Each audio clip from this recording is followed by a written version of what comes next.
momento, agradecer, na verdade, eu e a minha esposa, a minha família, agradecer aos nossos pastores, pastor Afonso, pastora Cristina, a liderança da igreja. No começo do mês passado, nós tivemos o encontro nacional do 2 igual a 1, MMI Brasil. Foi lá em Águas de Lindóia. A gente teve a oportunidade, com o apoio da igreja, de estar lá. E a gente foi muito impactado com aquilo que a gente recebeu. A gente já falou para os casais, no encontro específico para casais, no sábado retrasado. E a gente ampliou um pouquinho a nossa mensagem para a gente falar essa manhã com vocês. O assunto do encontro nacional do 2 igual a 1, MMI, foi legado. E levou a gente, todos nós como pais, a refletirmos sobre o legado que nós estamos deixando ou que deixaremos na vida dos nossos filhos. E eu queria convidar você essa manhã a refletir um pouco sobre isso. Abra sua Bíblia em Deuteronômio, capítulo 30. Deuteronômio, capítulo 30. Não é muito comum você ler Deuteronômio, porque é um livro complicado, fala das leis, da constituição do povo de Israel. É uma leitura um pouco difícil, mas esse texto que nós iremos ler é bastante claro e ele é até autoexplicativo. Deuteronômio, capítulo 30, a partir do verso 11. Deuteronômio, no início da Bíblia, versículo 30, a partir do verso 11. O texto diz assim: este mandamento, acharam, irmãos? Amém? Deuteronômio 30, a partir do verso 11, diz assim: este mandamento que hoje lhe dou não é difícil demais para vocês, nem está fora do seu alcance. Não está guardado no céu, tão longe que vocês tenham de perguntar: quem subirá ao céu a fim de trazê-lo até nós aqui embaixo, para que possamos ouvir e obedecer? Não está guardado além do mar, tão distante que vocês tenham de perguntar: quem atravessará o mar a fim de trazer até nós, para que possamos ouvir e obedecer? Não. A mensagem está bem perto, está em seus lábios, em seu coração, para que possam obedecer. Agora ouçam: hoje lhes dou a escolha entre a vida e a morte, entre a prosperidade e a calamidade.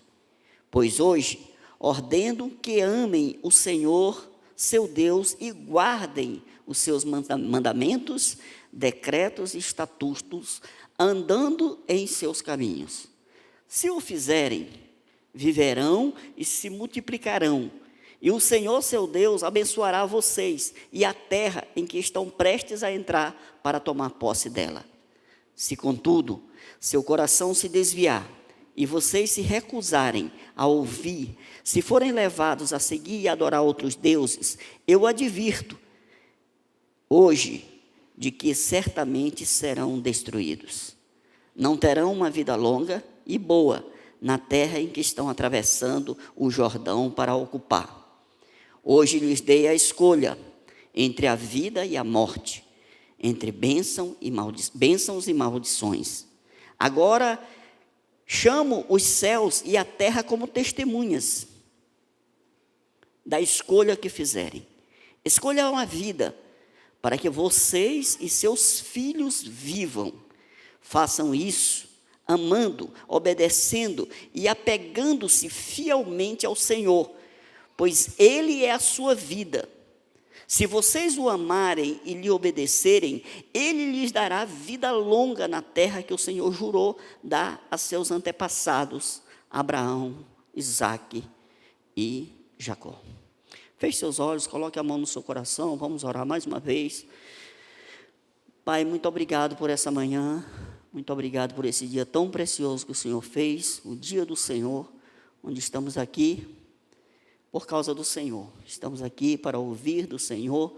Obrigado por tudo que já presenciamos, ouvimos e compartilhamos essa manhã. Oramos invocando o teu santo nome nesse lugar. Oramos pela vida de cada irmão, cada irmã que está tendo acesso a essa mensagem. Que a tua graça, que a tua unção através do teu Espírito possa estar falando nos nossos corações essa manhã, através dessa palavra. E que seja tudo para a glória do teu nome. Amém. Esse texto está sendo escrito no final de uma série de recomendações em que Deus está fazendo ao seu povo. O povo está prestes a entrar em Canaã, a terra prometida. Deus usou Moisés por um bom tempo, agora Moisés está saindo de cena para Josué assumir a missão de conduzir o povo à terra prometida, uma terra de promessas, uma terra que, segundo o texto diz, uma terra que emana leite e mel. E aqui, Deus está fechando uma aliança com o seu povo. Ele está fazendo o mesmo que está escrito lá em Êxodo capítulo 19. Ele está estabelecendo aqui um código de conduta para esse povo. Esse povo agora, ele vai entrar numa terra, ele é um povo livre a partir daqui. O povo tinha vindo 400 anos de escravidão no Egito. Ele sai do Egito e ele passa 40 anos no deserto. É um tempo de sofrimento e Deus está preparando esse povo agora para um momento especial. Deus coloca esse povo numa terra promissora. Deus estabelece a constituição, aquilo que esse povo vai viver a partir dali, daquele novo desafio. E Ele coloca diante desse povo todas as suas palavras e Ele dá uma condicional. Ele diz assim: olha, tudo isso que eu falei para vocês é vida para vocês. Eu coloco diante de vocês uma escolha entre vida e morte. A obediência vai gerar vida. Vocês vão ser prósperos. Essa bênção virá também para a vida dos seus filhos. E a desobediência vai destruir vocês. Vocês não vão ser abençoados. E a gente precisa entender Deus, uma nuance de Deus, que Deus, Ele é geracional. Ele vê as coisas de uma forma mais ampla do que nós. Então, nós somos imediatistas. E Deus é um Deus que Ele tem uma visão mais abrangente. Então, Deus, Ele se revela na Bíblia como um Deus geracional. Ele vê uma geração.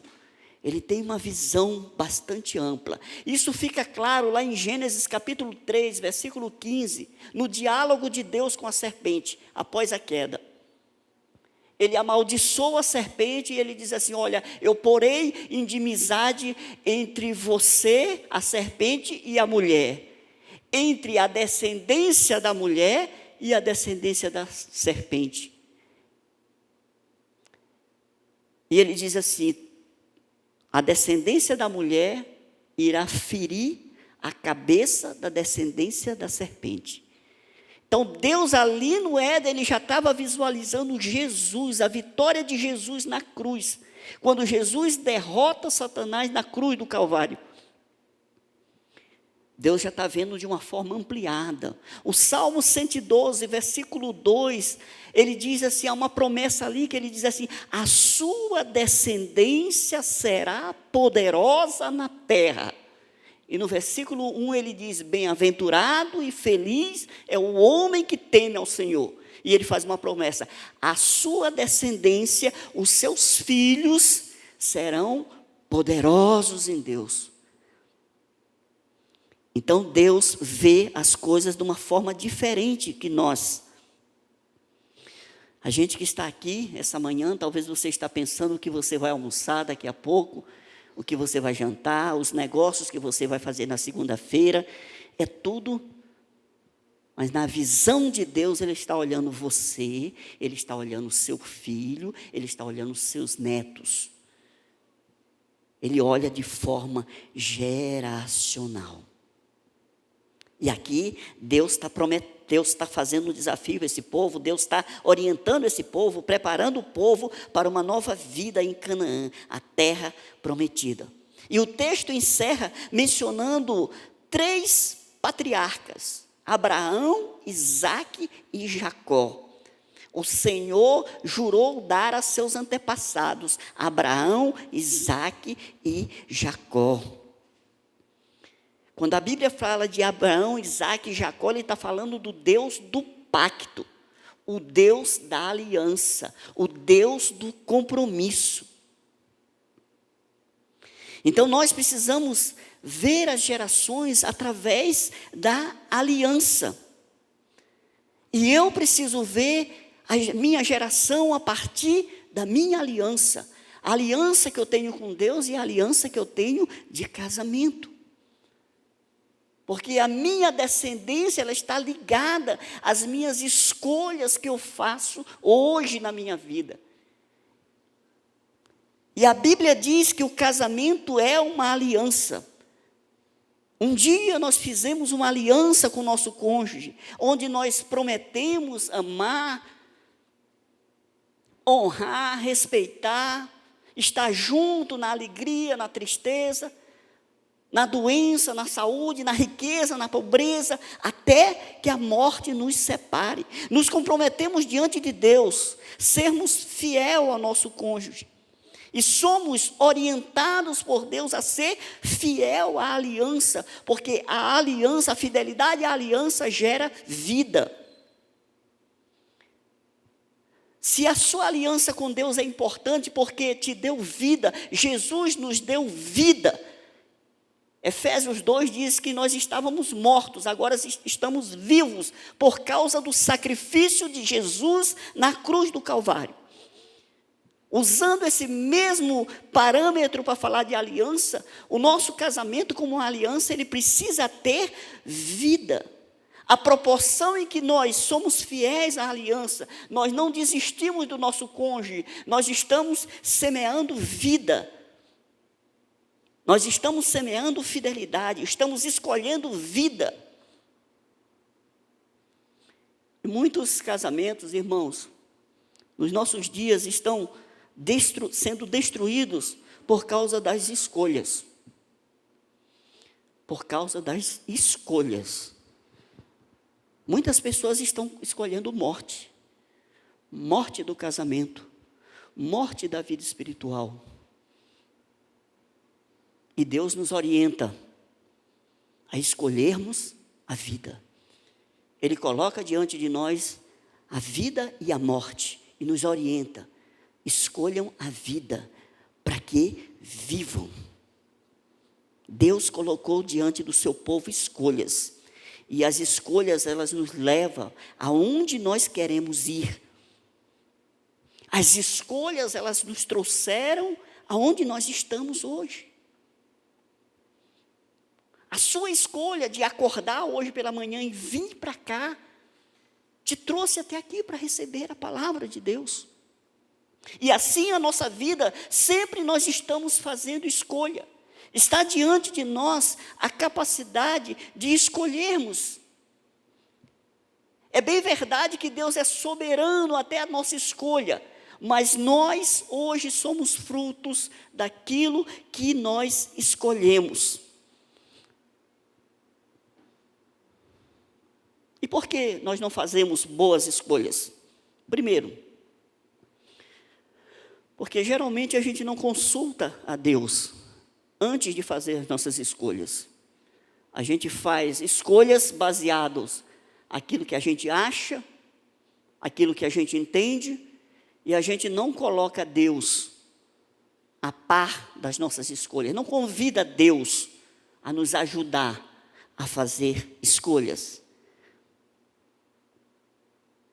E às vezes as nossas escolhas, elas são baseadas naquilo que nós recebemos. Às vezes as nossas escolhas são baseadas naquilo que recebemos. Então, os nossos pais, eles não fizeram boas escolhas, não recebemos um bom legado. Muitas vezes recebemos um legado de morte. E então o que acontece? A gente passa a reproduzir aquilo que a gente recebeu na vida dos nossos filhos, na vida dos nossos cônjuges. E a questão não é apenas receber Jesus como Senhor e Salvador. Talvez você diga assim: bom, irmão, pastor, mas eu recebi Jesus como Senhor e Salvador da minha vida. Então eu acredito que tudo vai mudar para melhor, tudo vai ficar bom, mas na questão casamento, você é salvo pela graça, isso não é mérito seu, mas a questão do casamento, a questão da família, existe todo um processo, existe toda uma entrega, existe existe algo a ser produzido. É necessário, além de ter recebido Jesus, ter uma vida plena nele.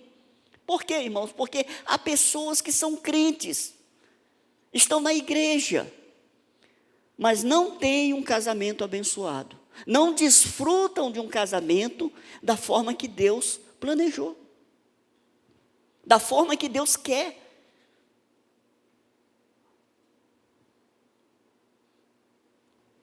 O Michael Phillips, que ele é o fundador do 2 igual a 1, o MMI, ele estava compartilhando, ele é americano, ele estava compartilhando que nos Estados Unidos, o nível de divórcios dentro da igreja está maior do que fora da igreja. A gente sempre fala que a realidade do Brasil é que está igual. A quantidade, segundo a pesquisa, de divórcios dentro da igreja e fora é igual, parecida. Nos Estados Unidos, a quantidade de divórcios dentro da igreja, pasmem, é maior do que fora da igreja. Por que que isso acontece? Porque muitas vezes nós somos rebeldes, não semeamos vida. Nós não queremos vida, nós semeamos morte para colher morte. A gente sabe o que tem que fazer, mas não faz. Muitas vezes o desejo do nosso coração está maior do que fazer a vontade de Deus.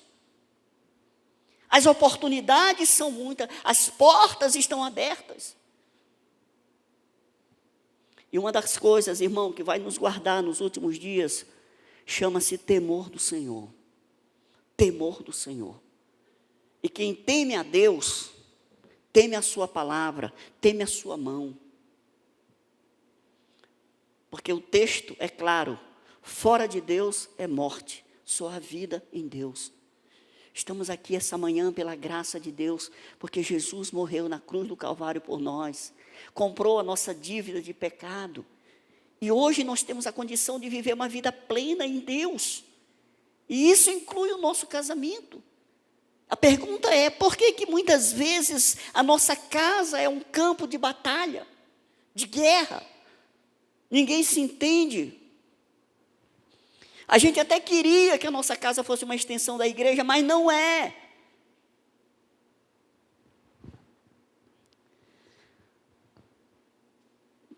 Precisamos permitir que o Espírito de Deus trabalhe em nossos corações, para fazer de nós pessoas melhores. Jesus disse em Mateus 5,14, vocês são a luz do mundo. É impossível esconder uma cidade construída no alto de um monte. Não faz sentido acender uma lâmpada e depois colocá-la sob um cesto. Segundo as pesquisas de lá e segundo as pesquisas daqui, o nosso casamento não está brilhando como deveria. Nós somos luz, mas o nosso casamento há um cesto em cima dele que impede da luz transbordar, da gente ser uma esperança para o mundo. O casamento cristão não está brilhando, não estamos fazendo a diferença. O casamento precisa ser visto por nós como um desafio. Não uma aventura, mas um desafio, porque é desafiante. E aqui a gente fala com jovens que pretendem casar. É desafiador.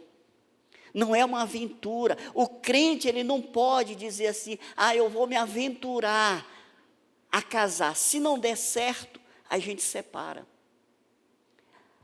A ideia do ministério, a ideia do UAN, que é o curso de noiva, é você fazer apenas uma escolha. Por isso, o curso que prepara os homens e as mulheres, os rapazes e as moças, para entrar em aliança, é sério. Porque coloca você diante de um desafio. Eu não queria desanimar você, mas casamento é algo sério. Não é uma aventura, não é uma paixão, mas é algo que você precisa, como Deus, ter uma visão mais ampla de onde você quer chegar.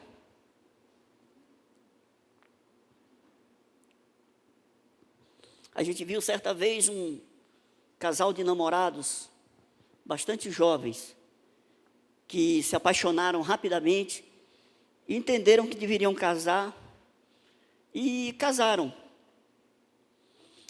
E aí, depois da lua de mel, o marido falou assim: eu não vejo a hora de ver meus filhos andando aqui pela casa, brincando.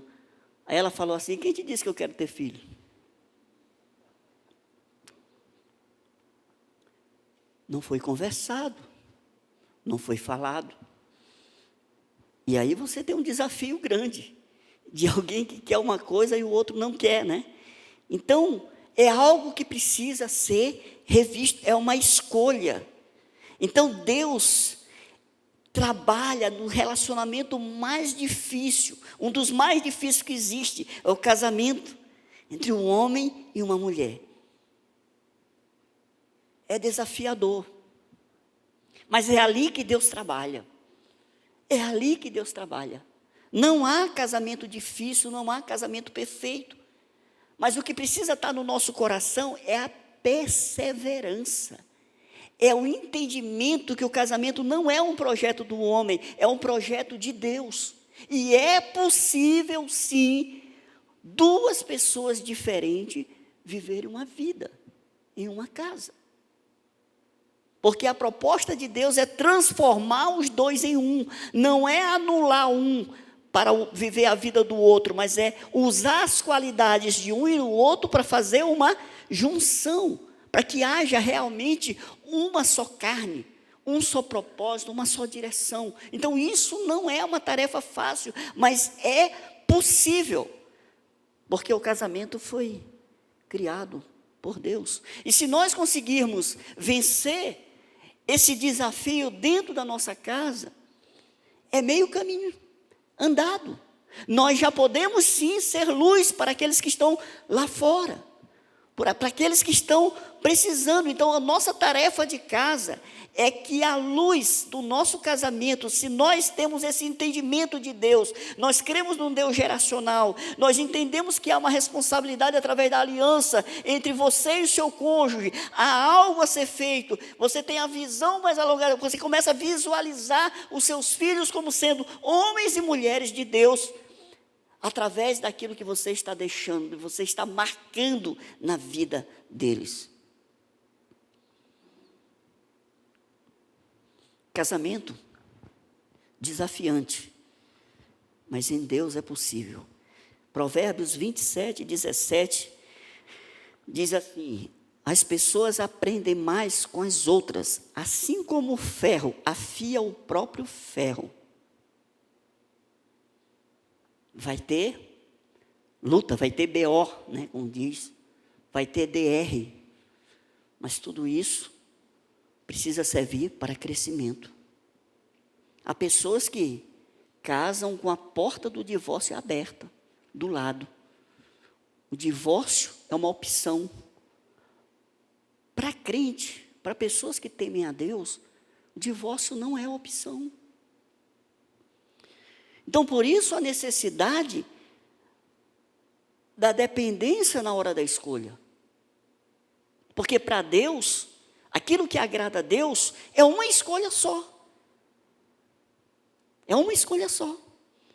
E agora nós temos uma nova vida, nós temos como semear coisas boas. Mas a gente precisa ter cuidado com aquilo que nós recebemos, porque a gente pode reproduzir isso na vida dos nossos filhos. E a gente fala aqui, precisamos discernir a bagagem indesejada que carregamos dentro de nós. Aquilo que nós trouxemos da nossa família, que hoje continua vivo na nossa vida, mesmo a gente vivendo uma vida com Deus, mas ainda há traços daquilo que nós vivíamos, daquilo que nós recebemos, e nós estamos de uma forma, sem nem perceber, reproduzindo isso na vida dos nossos filhos. Por isso é necessário, ao entrar numa aliança, você entrar inteiro. Você entrar inteiro. Na matemática de Deus, 1 mais 1 é 1 para o casal. Mas se você entrar pela metade, não vai ser 1, vai ser só meio. Então precisamos entrar inteiro. Então, o que acontece muitas vezes? Nossos pais tinham as suas bagagens extras e eles passaram para nós. Eles, talvez, louvado seja Deus por quem nasceu num lar evangélico, que foi inserido na igreja, que viu seus pais orando, que tem um testemunho de amor, de graça, que não tem hoje motivos para ter rebeldia, porque recebeu do Senhor. Mas nem sempre é assim. Muitas vezes os nossos pais receberam coisas que não desejavam, e eles tomaram para si, e eles liberaram isso sobre as nossas vidas. E isso constituiu uma bagagem extra para nós. E hoje a gente anda com a nossa bagagem e a bagagem dos nossos pais. E a gente sabe que o excesso da bagagem sempre ele traz transtorno para a gente. Quem viaja sabe que a bagagem de mão é a melhor coisa para você fazer. Você chega, não despacha, não paga nada a mais, e você entra e sai tranquilo. Mas o excesso de bagagem, você paga algo mais, tem um transtorno de despachar, tem uma série de coisas. Assim também, a gente precisa entender algumas coisas que a gente recebeu e talvez a gente esteja reproduzindo na vida dos nossos filhos. Os nossos pais, eles não eram perfeitos, eles tinham recebido dos seus pais. E agora nós temos a carga dos nossos pais para carregar e as nossas cargas. E muitas vezes, a bagagem que eu recebi dos meus antepassados, dos meus pais, define o estilo de vida que eu vivo hoje na minha casa com os meus filhos. Por exemplo, irmãos, tem famílias que são extremamente materialistas. Só pensam em dinheiro. Todo o assunto da casa gira em torno de dinheiro. Talvez você foi criado com esse padrão, com esse estilo. E hoje, nessa nova vida, você continua repetindo isso. O dinheiro está acima de todas as coisas. Vai e vem a sua linguagem, o seu diálogo com seus filhos, o seu diálogo está ligado ao dinheiro. Você começa a medir as pessoas por aquilo que elas têm, não por aquilo que elas são. Então isso traz um estilo de vida torto que pode gerar um problema. A questão de vícios. Muitas vezes você nasceu numa família de viciados, pessoas que gostavam de bebida, de drogas. E hoje você tem uma dificuldade nessa área. Confusões. Há pessoas que não consegue resolver as coisas sem que haja uma confusão.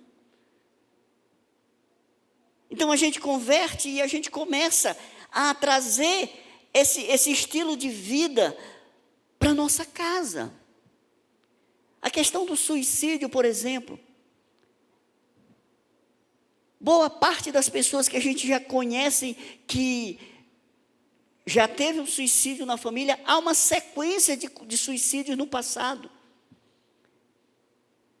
Para que chegasse até aqui. Então é um estilo de vida que, sabe, está fora do padrão de Deus. Divórcio. Quantas famílias não são envolvidas com divórcio? Às vezes tem 8, 10 filhos, quase todos já se divorciaram. Agora você em Cristo, você precisa se posicionar contra isso. Você precisa entender que essa aliança que você tem com Deus, onde Deus falou que você tem escolhas a ser feito, você precisa escolher sobre a fidelidade e a perseverança na aliança.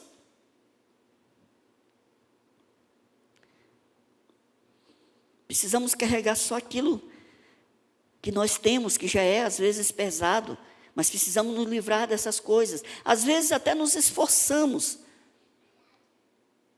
para viver uma vida no braço. A gente tem um entendimento de que aquilo que a gente recebeu é nocivo, é uma carga.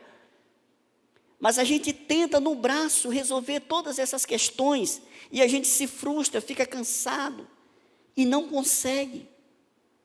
Muitos de nós queremos dar aquilo que não temos, porque não recebemos. E às vezes lançamos as nossas bagagens sobre o nosso cônjuge, sobre os nossos filhos, sobre as pessoas. Muitos de nós fomos machucados, humilhados, feridos com palavras, quando fomos corrigidos pelos nossos pais. E isso se tornou uma bagagem. Porque hoje a gente repete esse padrão na vida dos nossos filhos. Ao invés de termos uma palavra de vida para lançar sobre eles, lançamos uma palavra de morte. E estamos reproduzindo aquilo que recebemos. E quando fazemos assim, apenas quando corrigimos dessa forma, os nossos filhos, apenas transferirmos o nosso excesso de bagagem, ferindo-os nas áreas em que fomos feridos. E se nós fomos feridos, nós estaremos sempre transmitindo um DNA de ferido. E volto a dizer, às vezes isso é imperceptível a nós. Estava pensando sobre isso. E a criação do nosso tempo foi um pouco diferente da criação de hoje.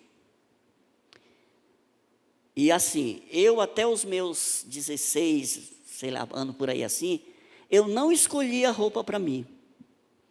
Quem escolhia era minha mãe. Cara, e era muito chato, porque às vezes eu ia com ela e olhava uma coisa que eu gostava, e ela dizia, não, isso não. Esse aqui fica bonito em ti, pega, leva. Eu sempre fui frustrado com isso. É por isso é que hoje, às vezes, eu uso roupa que não é para a minha idade. Às vezes, eu quero, rapaz, essa roupa parece ser de Caio. Estava pensando nisso. Eu perdi a capacidade de escolher, sabe? E muitas pessoas cresceram assim. E agora, o que acontece? Eles querem fazer a escolha para os seus filhos, porque eles foram incapacitados de fazer escolhas no seu tempo. O que tem de pai e mãe querendo escolher, fazer escolha pelos filhos, é um negócio impressionante. E a Bíblia é clara, nós devemos ensinar o nosso filho, os nossos filhos, o caminho que deve andar. Mas em determinado momento eles vão tomar as suas próprias decisões. Nem sempre as decisões vão estar de acordo com aquilo que a gente quer. Qual é a nossa função? Orientar. Orientar.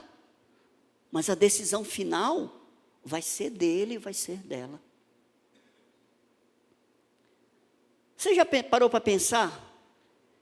Qual é o melhor time do Brasil? São Paulo? Qual? Para quem sabe que eu sou São Paulino, não vai dizer porque vai ficar com vergonha. Mas realmente o Flamengo joga mais do que o São Paulo, né? Mas você já imaginou você ser um flamenguista roxo, andar com a camisa, cueca do Flamengo, tudo do Flamengo, e você crescer, o seu filho olhando você com camisa do Flamengo, e quando ele tiver 16 anos, ele disser, pai, compra uma camisa do Vasco para mim?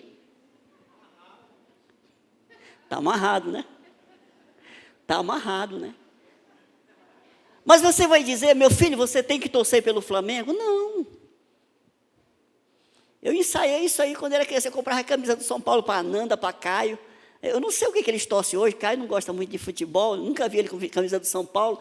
Mas, pelo menos, ele nunca apareceu lá em casa com uma camisa do Vasco. Porque ia ser confrontante demais, né? Mas a grande verdade é que chega um momento em que eles precisam tomar as decisões. E a gente, como pais, a gente precisa apenas orientar. E confiar em Deus. E confiar. Precisamos dar a possibilidade dos nossos filhos escolher e crer no nosso conselho. Crer no nosso conselho, confiar, acreditar. Lucas capítulo 11, verso 9 ao 13, diz assim: por isso vos digo, pedi e dar-se-vos-á, buscai e achareis, batei e abri-se-vos-á, pois todo o que pede recebe, o que busca encontra, e a quem bate abrir-se-á. Qual dentre vós é o pai que, se o filho lhe pedir pão, lhe dará uma pedra? Ou se pedir um peixe, lhe dará em lugar do peixe uma cobra? Ou se lhe pedir um ovo, lhe dará um escorpião?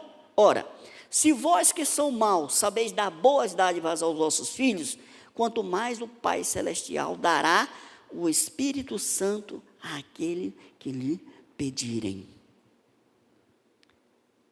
A dica, para todos nós que temos dificuldade de escolhas, todos nós que temos dificuldade nessa área, a Bíblia está dizendo, ele está falando de perseverança. Ele vem trabalhando perseverança e ele diz assim, pedi e dá-se-vos-á. E ele fala sobre pedir o Espírito Santo de Deus. Sabe, irmão, como isso é grandioso, porque a gente entende que de nós mesmos, existem decisões que a gente não consegue tomar. Há coisas complexas de ser resolvida, que só através do Espírito Santo. Por quê? Porque o Espírito Santo, ele lança luz sobre as nossas trevas. E nós não poderemos ser luz, deixar um legado para os nossos filhos, se o nosso coração não estiver limpo.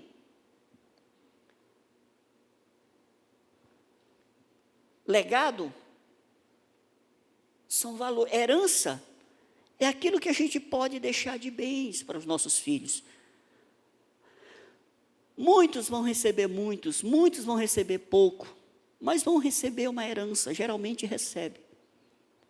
Agora, legado é aquilo que nós deixamos nos nossos filhos. Legado são valores.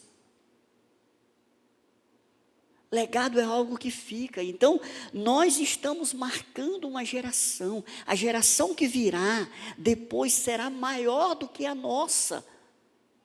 Amém, irmãos? Os nossos filhos serão poderosos na terra a partir de nós, mas tem que um trabalho a ser feito a partir daqui. E o trabalho, ele não é feito no braço, não é você chegar e dar uma surra no seu filho, não é você passar um sermão. Muitas vezes esse trabalho consiste em orar, pedir sabedoria para Deus. Porque há coisas que não dá para resolver, há respostas que os nossos filhos querem, que nós não somos capazes de resolver, de responder. Porque os desafios deles também nos nossos dias são grandes. E a gente precisa pedir a ajuda de Deus para sermos pais melhores, mães melhores, para construirmos um legado para os nossos filhos, para que eles possam lembrar de nós no futuro, das nossas palavras, das nossas atitudes, não só daquilo que falamos, mas daquilo que fizemos também. Por isso, tudo inicia no nosso lar, na nossa casa, diante dos nossos filhos. Então a coisa começa no coração. Por isso Provérbios 4, 23 diz que o coração é uma fonte de vida. O versículo nos orienta a guardar o coração. E a gente precisa orar pelos nossos corações, pelas motivações do nosso coração. A gente precisa orar por compaixão, para que a gente exerça essa compaixão na vida dos nossos filhos, a gente consiga compreendê-los.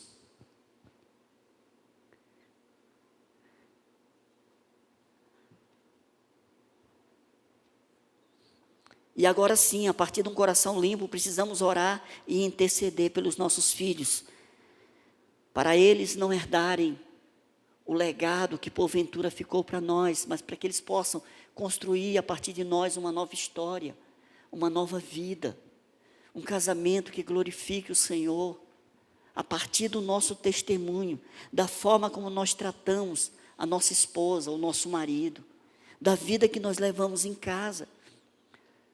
Porque às vezes, irmãos, a gente é tão espiritual na igreja, a gente é tão espiritual na célula, mas em casa, a gente tem um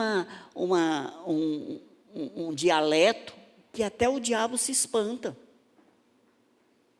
Não é uma linguagem celestial. A gente precisa entender que faz parte. Se nós temos uma pretensão de deixarmos um bom legado para os nossos filhos, a gente precisa começar a trabalhar isso desde agora. Por quê? Porque fizemos uma escolha. Somos o povo da aliança, escolhemos a vida. A Bíblia diz que em Cristo nós fomos adotados, agora nós somos filhos. Toda e qualquer carência paterna que nós temos são agora supridas em Cristo, porque nós fomos adotados. Deus agora é o nosso Pai. Gálatas 4:6 diz: e porque vocês são filhos, Deus enviou o Espírito do seu Filho ao coração de vocês, e Ele clama: Abba, Pai. Não somos órfãos, somos pais porque temos um Pai que nos amou, mesmo no momento em que fomos feridos. Ele estava ali conosco, Ele estava conosco e nos trouxe até aqui. Precisamos entregar aqueles que nos feriram, precisamos perdoar e partir para uma nova vida, agora em Cristo, sem condenação, com coração limpo, para assim construirmos na vida dos nossos filhos um legado que glorifique a Deus. O Espírito Santo que lança luz nas minhas trevas é o mesmo que restaura a minha identidade, a sua identidade de filho. Somos fruto de um novo nascimento, temos uma família celestial. O Espírito Santo nos conduz a uma semeadura de vida. Me perdoa, nós como pais precisamos estar na ponta da nossa língua, até para falar para os nossos filhos. Eles precisam compreender um perdão na perspectiva nossa, como pais, no sentido de nos humilhar e muitas vezes reconhecer o nosso erro e pedir perdão. Porque não é assim que Deus faz conosco. Quando nós falhamos, quando nós pecamos e vamos para diante dele, ele nos perdoa. E quantas vezes nós, diante dos nossos filhos, nós somos tirânicos, somos secos, não existe amor nas nossas palavras, não existe compaixão. Se queremos ser pais que deixam legado para os seus filhos, precisamos aprender com Deus a ser pai, porque Ele é o Pai perfeito. Nossas palavras e as nossas ações, elas serão importantes na transmissão de um legado que glorifique a Deus. Amém, irmãos? Nós, como pais, nós temos uma missão. Não precisamos olhar só para aqui nesse momento, precisamos ter uma visão mais ampliada. Olhar para os nossos filhos, olhar para a nossa descendência e entender que aquilo que nós estamos vivendo hoje, eles estão vendo, eles estão presenciando. E isso será o maior valor que eles vão ter. Um dia, seu filho lembrar de você por uma atitude positiva. Um dia o seu filho está lendo a Bíblia, ouvindo uma palavra, e ele ouve o amor de Deus, ele vai identificar com o amor que você teve pela vida dele. Aquilo que você semeou na vida dele e da vida dela. Não desista, irmãos, do seu casamento. Não desista dos seus bens, dos seus filhos, que são o maior bem que você tem. Amém? Curve sua cabeça. Queria orar por você. Pai, nós te louvamos pela tua palavra. Oramos essa manhã em atitude de gratidão e também colocamos o nosso coração diante do Senhor. Há um desejo no nosso coração de deixarmos